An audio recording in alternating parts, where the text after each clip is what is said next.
അയലത്തെ കൂട്ടുകാരാം ഹംസ പറഞ്ഞു, അബ്ദു പറഞ്ഞു, ആലി പറഞ്ഞു,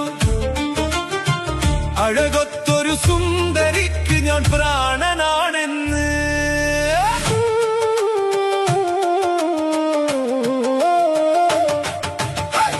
അയലത്തെ കൂട്ടുകാരാം ഹംസ പറഞ്ഞു, അബ്ദു പറഞ്ഞു, ആലി പറഞ്ഞു,